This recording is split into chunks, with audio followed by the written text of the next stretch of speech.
नमस्कार, good morning, सुप्रभात। मैं विकास कुमार कुशवाहा आप सभी का अपने चैनल में बहुत बहुत स्वागत करता हूं। चलिए आइए कुछ ही मिनटों में हम लोग पिछले 24 घंटे का सभी क्षेत्रों को न्यूज जान लेते हैं। जी हाँ, समाचार की सबसे पहले शुरुआत करते हैं हम भारतीय समाचारों से।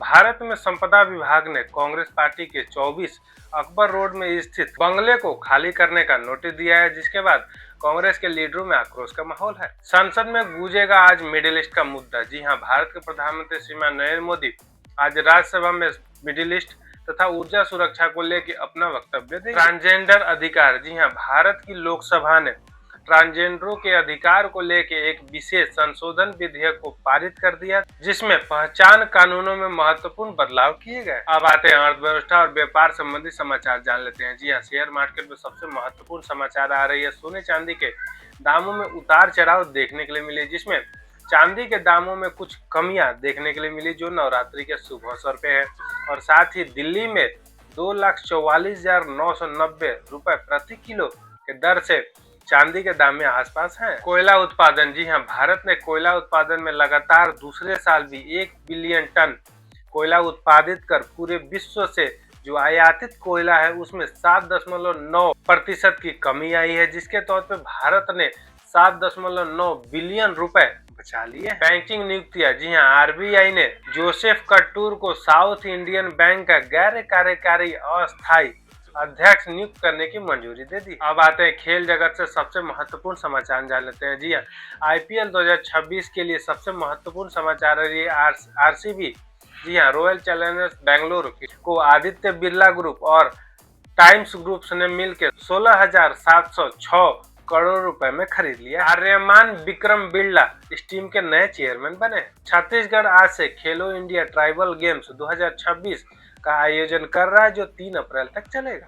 अब आते हैं मौसम और पर्यावरण संबंधी समाचार जान लेते हैं। जी हाँ, आईएमडी ने सूचना दिया है कि वेस्टर्ली डिस्टर्बेंस यानी पश्चिमी विक्षोभ के कारण अगले 24 से 48 घंटों में पूर्वी तथा उत्तरी राज्य जैसे उत्तर प्रदेश, बिहार, पंजाब, हरियाणा जैसे क्षेत्रों में हल्के फुल्के बारिश और धूल की आंधियां भी आ सकती है। प्रदूषण रिपोर्ट। एयर क्वालिटी रिपोर्ट के अनुसार भारत पूरे विश्व में 6ठे नंबर पे प्रदूषित देश के रूप में आया है, और साथ ही उत्तर प्रदेश का लोनी सबसे प्रदूषण शहरों की सूची में शामिल हुआ।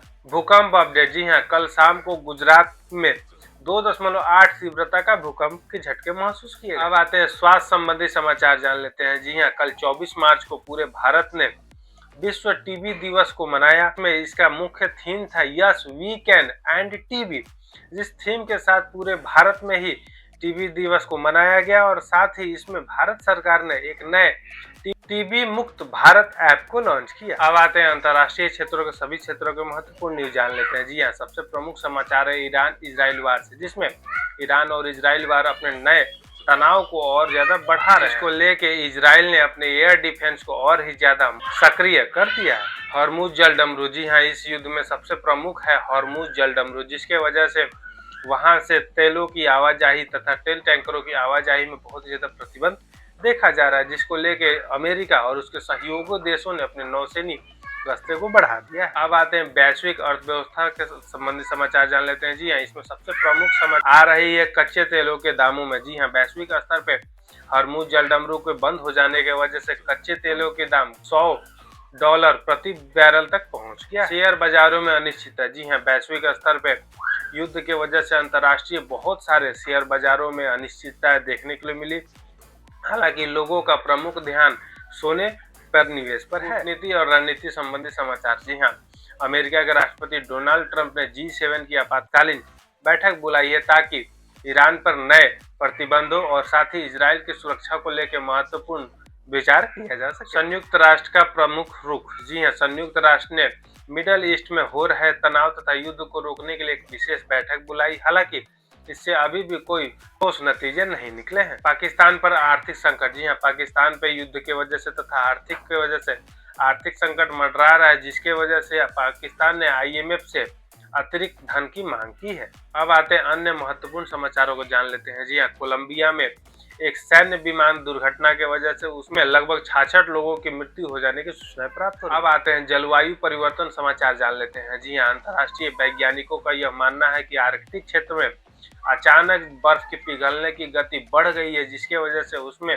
चिंता का माहौल है। ये रहे पिछले 24 घंटे के सभी क्षेत्रों को महत्वपूर्ण न्यूज। आपसे मिलते हैं कल नए वीडियो में नए समाचारों के साथ। तब तक अपना ध्यान रखिए। नमस्कार, जय हिंद।